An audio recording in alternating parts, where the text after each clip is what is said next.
My name is Ellie Starr, author Ellie Starr.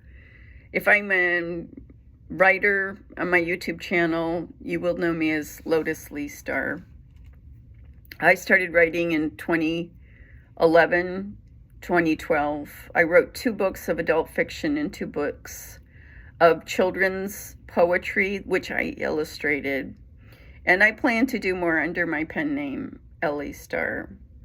The book that I'm going to talk to you about is a book called 1-900 Old Ladies, which I originally published in 2012 in print via Amazon, and in 2020 as an audiobook. I initially recorded the audiobook in chapters to feature on my YouTube channel, basically to entertain my friends who were volunteers with me in making masks for our community in the greater St. Louis area. And then I paid a gentleman by the name of Peter Lopinto from Pinto Media in Atlanta, Georgia, to master it for me so I could distribute it via Authors Republic and several audiobook companies. A couple of days ago, I featured a video trying to entice subscribers to Honeysuckle Lane, who did a wonderful review of me. Thank you. Thank you, Tori. Okay. And what I realized was that I put the playlist up with a link, but I forgot to change it from private to unlisted. What I've done is I've gone ahead and decided to make my video public. I'm no longer going to pursue getting performance rights from Miss Jan Arden for a musical or a film. And I'm not going to try to produce any such thing based on this book. My royalties have been stolen by Amazon for the print version, and then again by Amazon for any of the audiobooks that were sold. And the reason I know this is because I purchased books for myself and never gotten royalties for the books that I purchased. And so I know they're screwing me over. And I know there are several reasons why that is. This book is cursed. And I'll tell you why. Why I'm going to offer them up to the public to listen to at your leisure until they take my YouTube channel down. Because this book is, I realize in listening to it again, this book is FBI evidence. And so I'm going to read this statement because I'm trying to transition to my writer's blog. And I have several domain names that I've bought. The first one is UnitedStatesOfAntifa.org. That is my activism. I purchased this blog site. So if you want to know more about my activism, you can get through to my blog from there. I also purchased LotusLeeStarr.com and Pretty Toes Pete Publishing. But if you want to get to my site, LotusLeeStarr.com, I'm just going to read this most recent post to explain exactly why I decided to make my audiobook playlist public to the general public as FBI evidence. Today is the 26th of February, 2026. I have released my entire audiobook, 1-900 Old Ladies, The Lost Art of Making Lefse, to the public. Please know that my YouTube channel has never been monetized. Amazon has been stealing my royalties for this audiobook and for the POD self-published in-print book. Even Walmart stole my earliest printing of this book with the original illustrated cover. I might as well share this with my YouTube subscribers for free on my YouTube channel, as long as it is still up.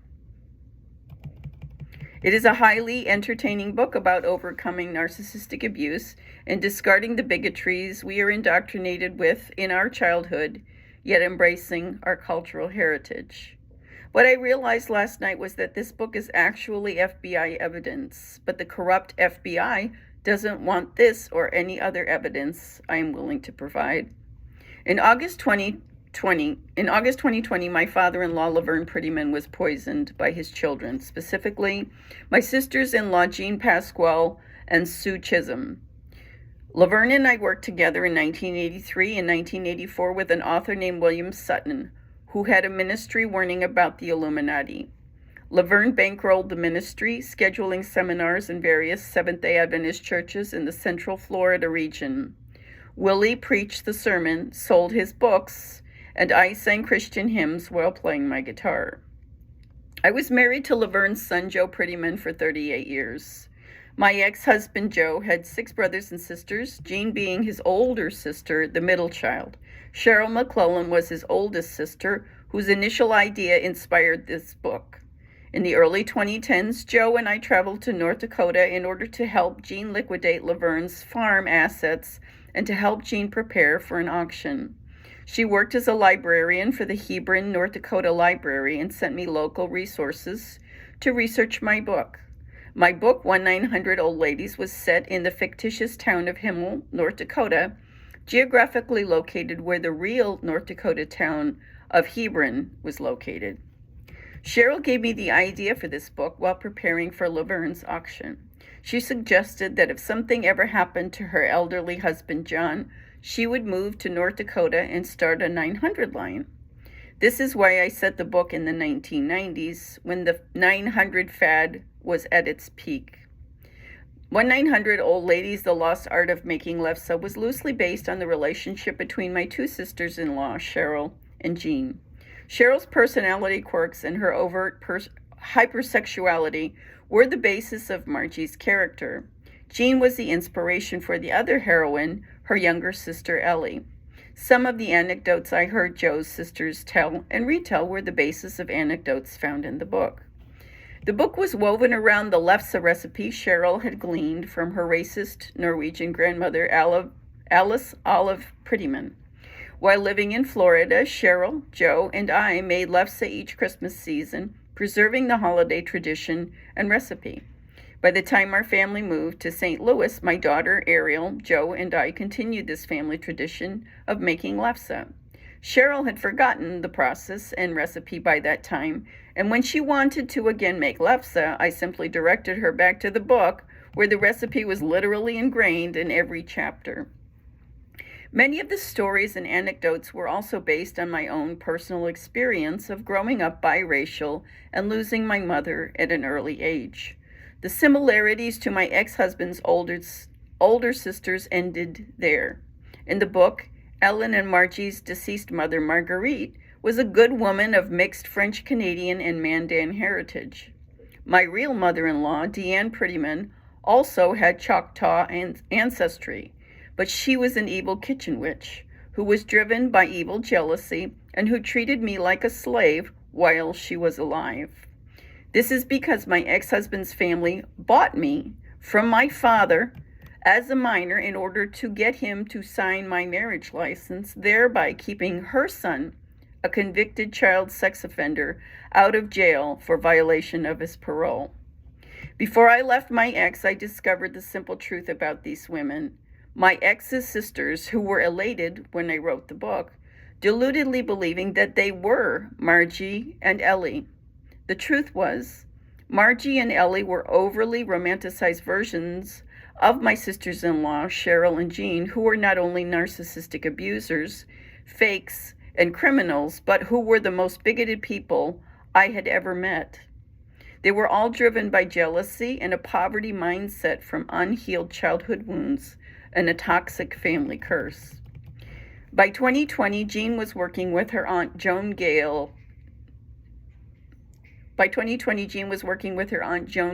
Laverne's youngest sister's clinic as a medical assistant, assisting 3 quack doctors in their Linden and Jefferson, Texas clinics.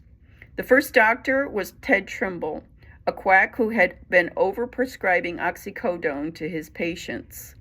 Their clinics were losing patients to overdoses left and right, and Jean continually warned they're going to fire him because of how many patients they were ODing on painkillers.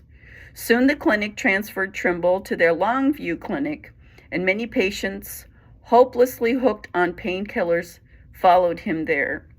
Trimble then retired, and Jean worked with 2 more doctors before moving out to the cursed property on Cemetery Road in Fort Myers, the one which was used to sex traffic children in Lee County.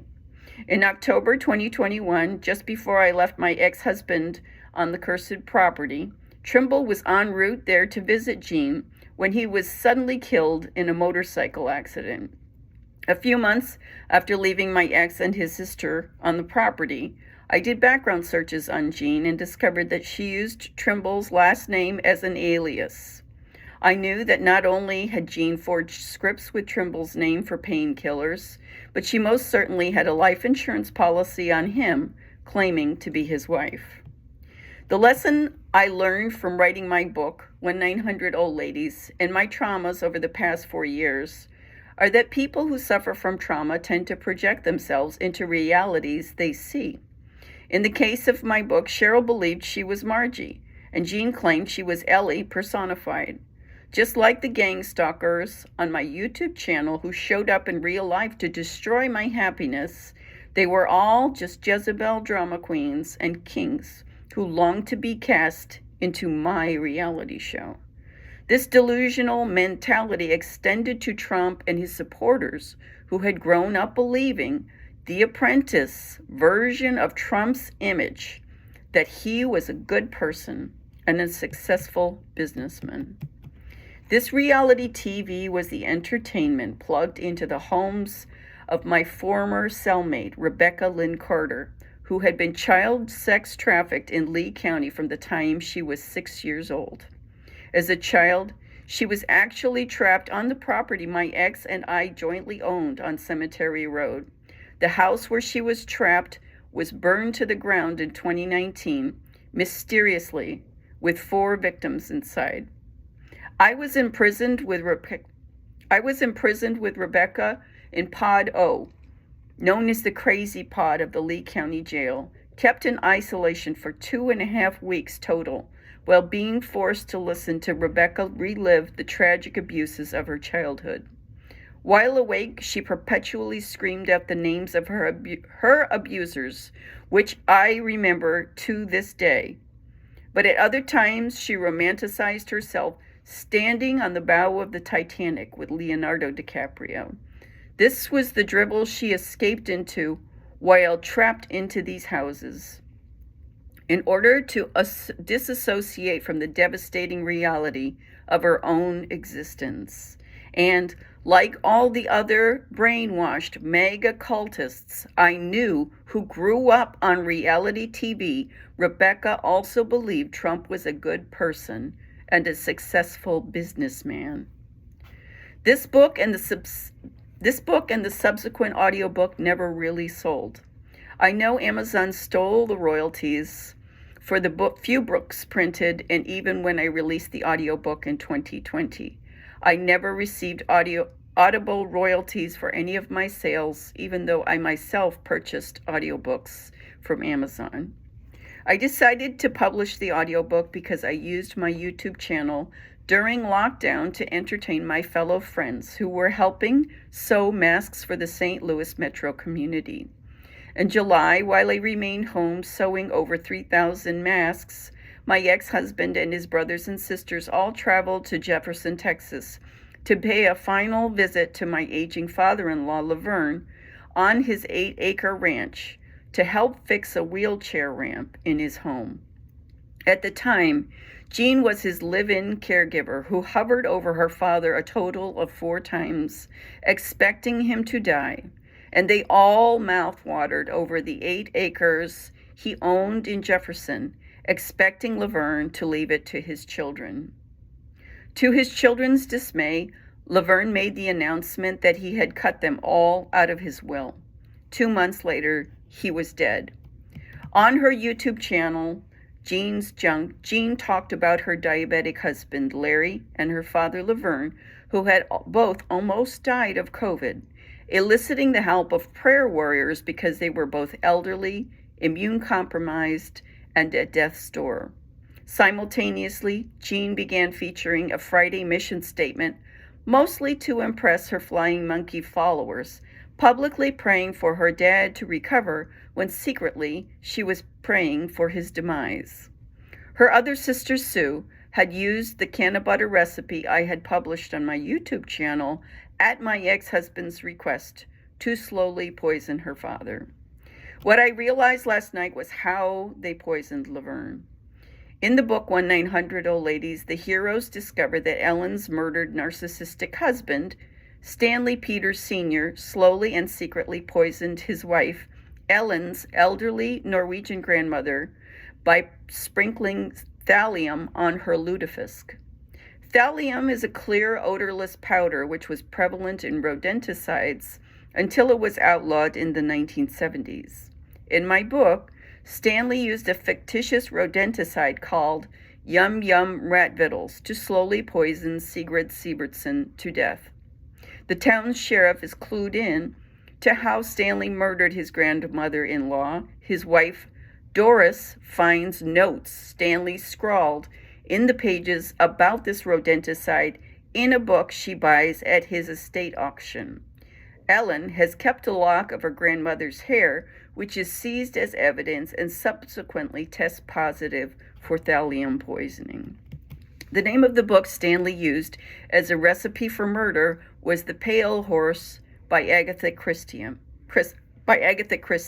where thallium is used by the villain as a murder weapon. I had never read this book, but I extensively researched the sources and symptoms of thallium poisoning for my book and created the fictitious rodenticide Yum Yum Rat Vittles as Stanley's poison of choice. Last night, I researched the availability of thallium in Texas, where my father-in-law, Laverne, lived. Even though it is not used as a rodenticide anymore, there are still commercial sources of thallium available in Texas, and it is still a byproduct of certain commercial processes, specifically involving oil production. While living on my property in Fort Myers, Jean complained about how her father refused to eat the food she made him for fear that she was poisoning him. Laverne knew she was trying to slip something in his food, as I suspected she did when she made the suspicious-tasting smoothies she made especially for me. It was my other sister-in-law, Sue Chisholm, who bragged she was going to perfect my canna butter recipe by making it vegan for Dad. Sue was also the executor to Laverne's will, whom my ex-husband Joe had also declared intended to change Laverne's will after his announcement that his children had been cut out of it. Sue had moved to Jefferson years before from California with her third husband, Roger, and special needs son, Buck, because of financial hardships. She stated that she wanted to be near Dad before he leaves this planet. Laverne did not die of COVID. He was discovered after missing for several hours, face down next to his lawnmower, sprawled out in the hot sun on his sister Joan's property, unconscious.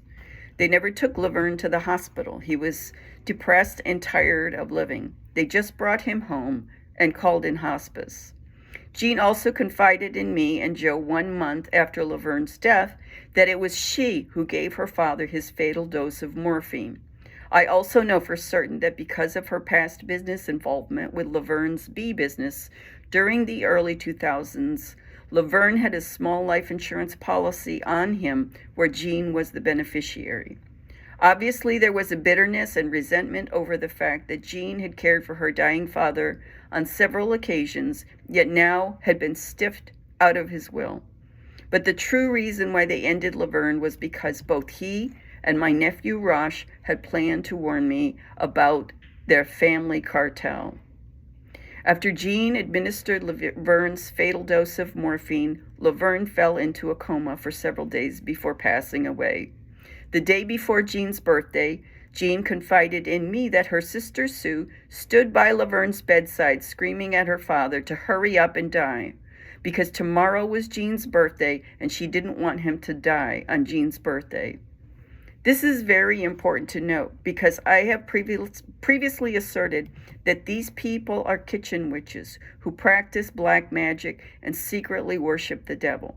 Satanists regularly practice sacrifices on a ritualistic calendar, and their highest holiday to offer up human sacrifices is on their birthdays. The notorious Cash Fiends murders in Lee County is another example of this demonic cult practice. My suspicions about Laverne's poisoning and my nephew Rasha's poisoning the following year were confirmed by the now murdered FBI agent Theresa Jackson in September of 2022.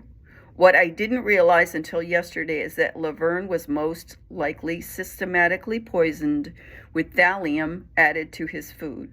Like the fictitious villain, Stanley Peters Sr. used Agatha Christie's book, The Pale Horse, as his recipe for murder, my ex-husband's evil Jerry Springer family used my book, 1-900-OLADIES, to kill their father.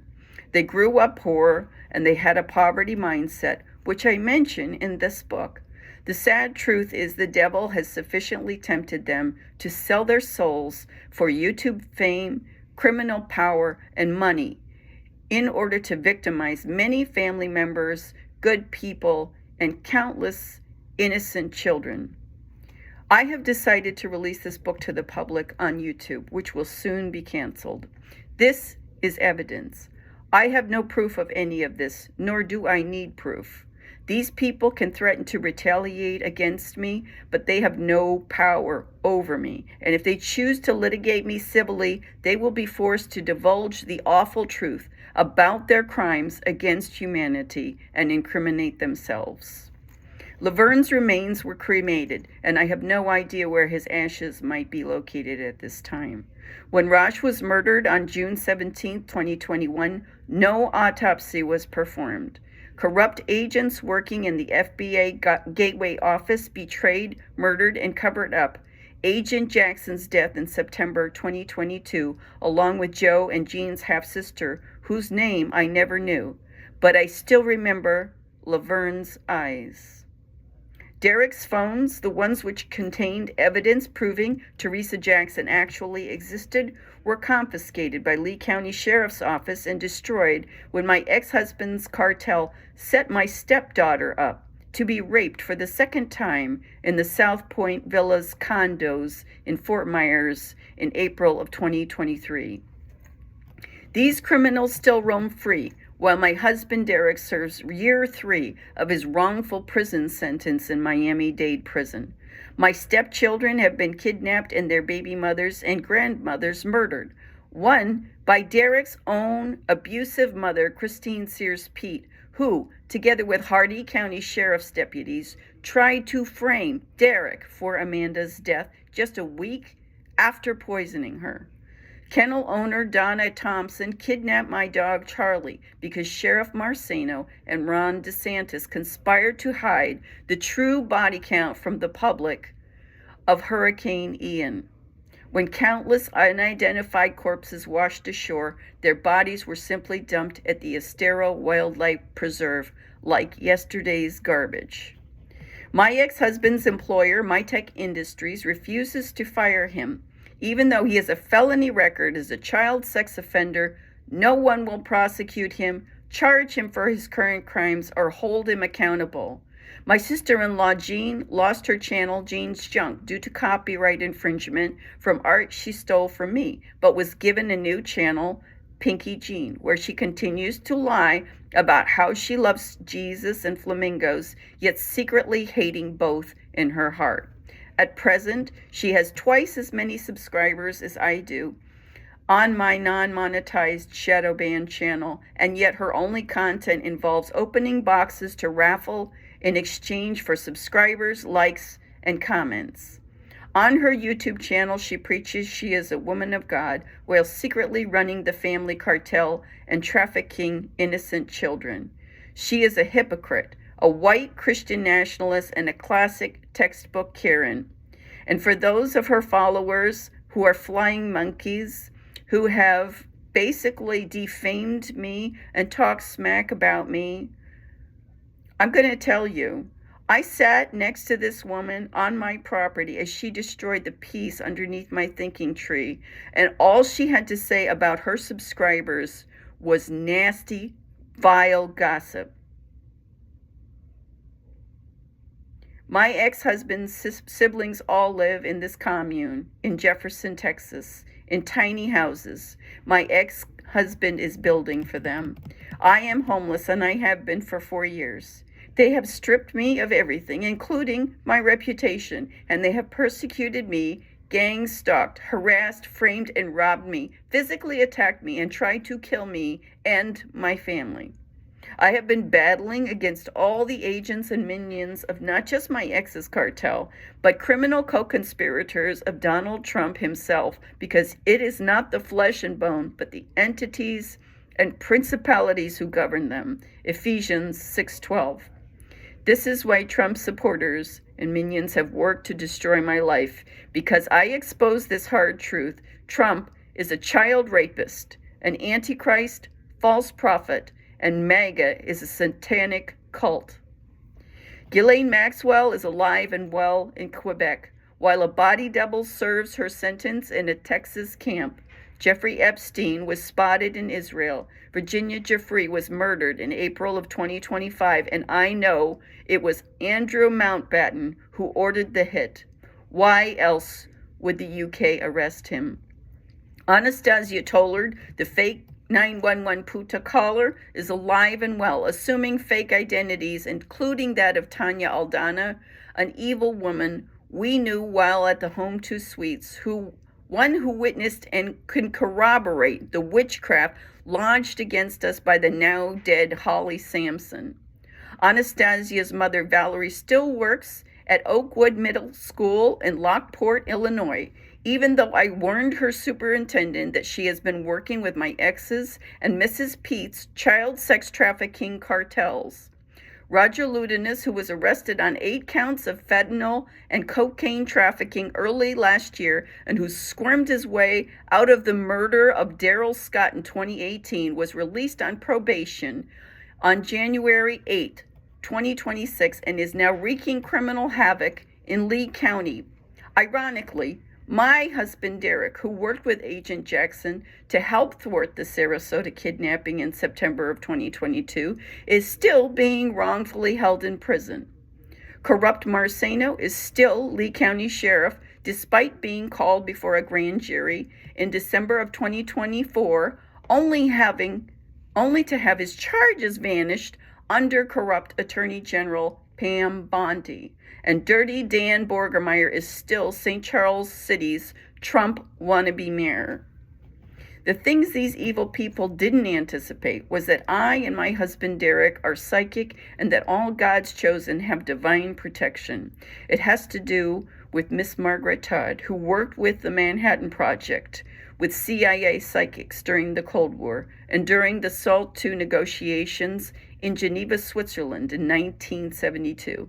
It was Miss Margaret who told Derek last night about who Ghislaine Maxwell was when I sent him her Instagram picture in a prison email, because Virginia had stated on her dead man switch that Ghislaine was even worse than Jeffrey.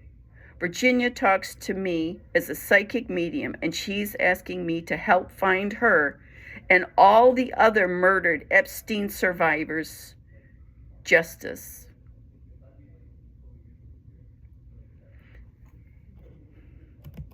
Here's what happened. I did not put this in here.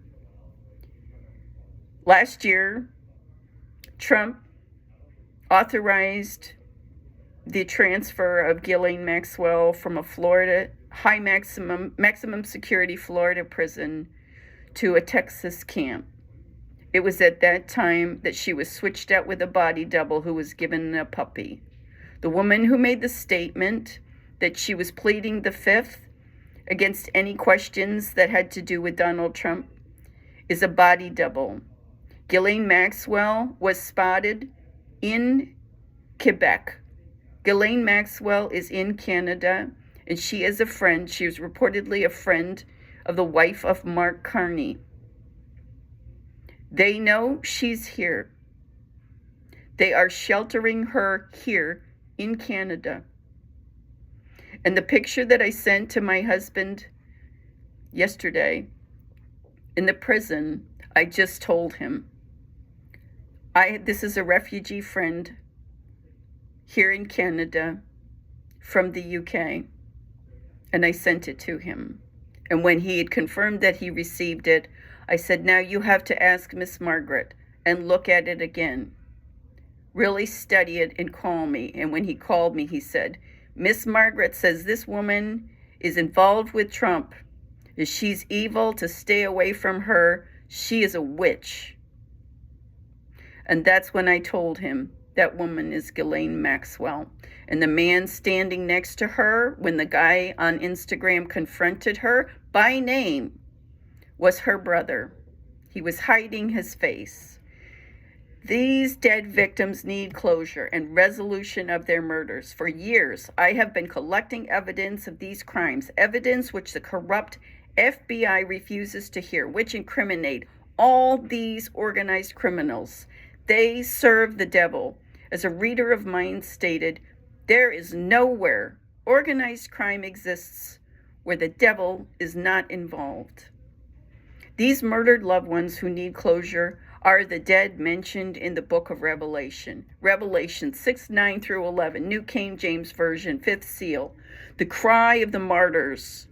When he opened the 5th seal, I saw under the altar the souls of those who had been slain for the word of God and for the testimony which they held. And they cried with a loud voice, saying, How long, O Lord, holy and true, until you judge and avenge our blood on those who dwell on the earth?